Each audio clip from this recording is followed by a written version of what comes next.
Moving on to the Friday main event. Of course, as we mentioned, talked a lot about the Derby, but the Kentucky Oaks also a big part of what we'll be focusing on next week as well. Obviously, the Oaks, and anytime you see Oaks at the end of a race, more than likely, 99.9% of the time, it is going to be including the Fillies and mares.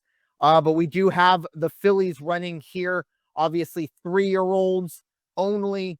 And of course, we go back to, just a few years back. This is my first introduction to Torpedo Anna, was when she won the Kentucky Oaks. But just kind of going through the leaderboard. Unfortunately, they took the points down just because they're already done. I don't know if these horses are fully put in, but KentuckyDerby.com has 14 horses picked, and that's Yes. generally what we see for the Oaks. We'll go uh, starting at the top. We got Quiet Side, LaCava, Good Cheer, 5G, Ballerina de Oro, Kenma, Early On, Take Charge Milady, Simply Joking, Bless the Broken, Drexel Hill, and for a Philly guy like me, that I get that one right there. Fondly, Anna's Promise, and Quick Kick. Raider Jim, obviously very early thoughts. We don't really have any past performances or anything in front of us, but just some quick thoughts on the Oaks 8 days away.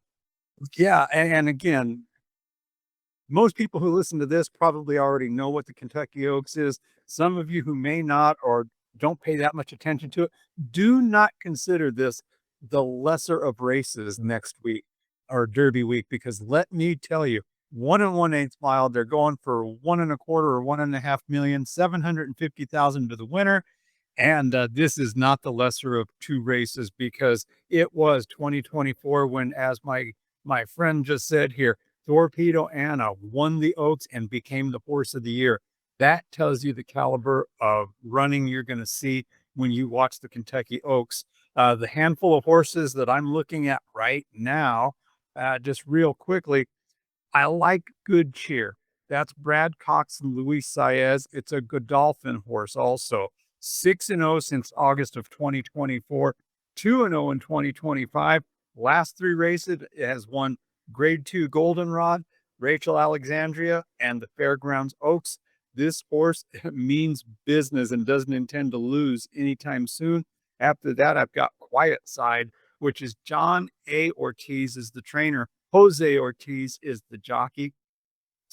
Broke his maiden or her maiden back in August, and since then has been in the money on the entries.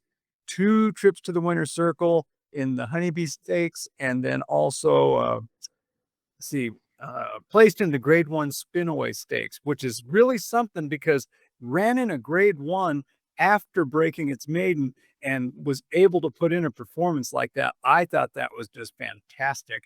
And then LaCava is going to be a surpriser, I think. LaCava, Mark Cassie is the trainer.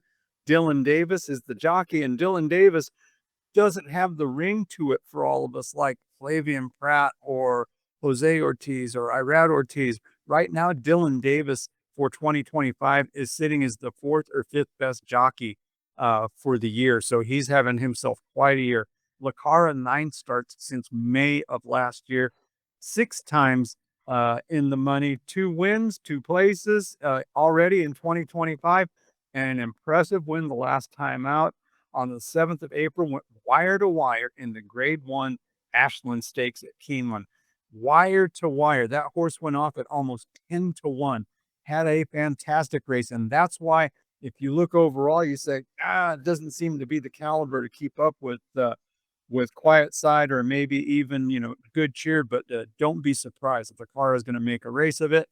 And of course, you have to talk about Tenma, Bob Baffert's horse, with Juan Hernandez in the saddle. Also, just, side note, kind of one of those interesting things. This is a horse out of the Bobby Flay thoroughbreds. So Bobby Flay's stable has got an entry in this one. You just got to call her the West Coast darling. She's got 6 starts, all of them in the money. She's had, let's see, what do I have here? grade 2, a grade came in first in a grade 3, came in placed in 2 grade 2s, including the Santa Anita Oaks on April 5th.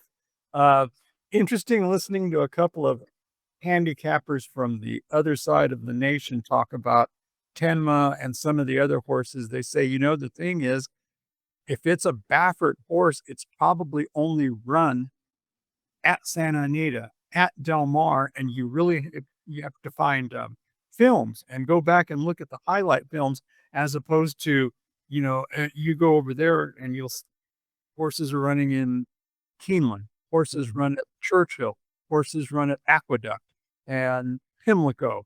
So they said it's much easier to see some of these other horses, easier, if you will, because they travel around. But Baffert tends to not only isolate his horses to the West Coast, but then he's also racing them against other horses under his tutelage.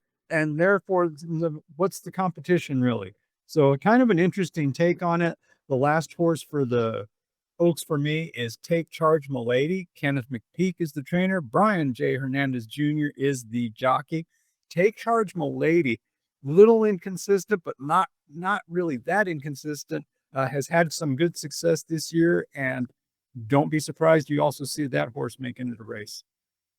Yeah, I couldn't agree more. I like LaCava a lot, and I think the reason is I think she's probably gonna get good value here. I mean, I would like to see her at 4, 5, maybe even 6 to 1. That would be great.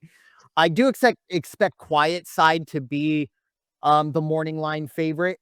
And like you, Tenma is one horse that sometimes I don't know. I get you come out here to the West Coast, and when we talk, we do focus heavily, especially in the summer when we get rolling into Del Mar, Santa Anita, kind of those West Coast stuff. And maybe for us, or at least for me, I think, oh, okay, this horse is dominant on the West Coast. They're going to go to the East Coast, everything. And then they come out and they're 12 to 1. And you just kind of shake your head and you're like, okay, wow, that East Coast bias, I guess, is there. And, sometimes they're right. But Tenma, I think, is a horse that I mean, looking at it here, the fact that they have the horse, I think it finished 6th in the points. So I don't know if they're ranking them just the way they want or the point side of things. But I expect Tenma to also be a somewhat short number, and I'd love to take advantage of that. Two other horses that I have my eye on just for the pedigree side of it. And it's Ballerina de Oro. Now, look, if you know anything a whole lot about kind of the names and the lineage of things, de Oros are, they're kind of like the Tiz's, if you will, the Tiz nows and the stuff like that. And then the other is a horse I believe, half sister, not quite sure. I don't have both of their pedigrees right here in front of me, but Anna's Promise, coming from that bloodline as well. Very interesting to see. But Anna's Promise, I think, is going to be a heavy long shot if we do see her run in this one. But Luis Saez aboard, so that might be worth a look. Again, I do believe we have Raider Jim. You probably know better than me. I would assume post positions on Monday for both of these races. They're drawing for post on Saturday. That's even better. Fantastic. Saturday it is. And that's great news for us because hopefully, and this will be a quick reminder for everyone, especially as we get deeper into the year. We are going to have to record these on Thursday because that's when Daily Racing Form kind of puts all those nice, easy cheat sheets right there in front of us. And when a lot of these races are running on Saturday, it's going to be a little difficult to get these out in a timely manner, and we will. But for you, make sure you go on YouTube. You probably already subscribed. Make sure you hit that little bell button. Make sure you get notified when a new episode does come out. So right when it comes out, you can listen to it. Because again, unfortunately, not a whole lot of time, but we're having post positions drawn on Saturday. I expect Daily Racing Form will probably have something for us by Monday or Tuesday. So hopefully we'll get that out very early for you to get some Oaks and Derby picks and thoughts in. But anyways, that is definitely something to keep in mind, as these post positions are going to be very important, I do believe, for a lot of these. These 3-year-olds are essentially, I kind of call them like college horses. They're at their 2-year-olds are the high schoolers, 3-year-olds are the college kids. This is when you can really start making some money, which actually makes a lot more sense now. But anyways, before you, of course, graduate to the 4-year-olds, which then you can pretty much run against anybody. But very interesting to see how this Oaks race is going to go. And we'll probably also have a better idea of the weather as well, because that has been something to keep in mind the past few years. But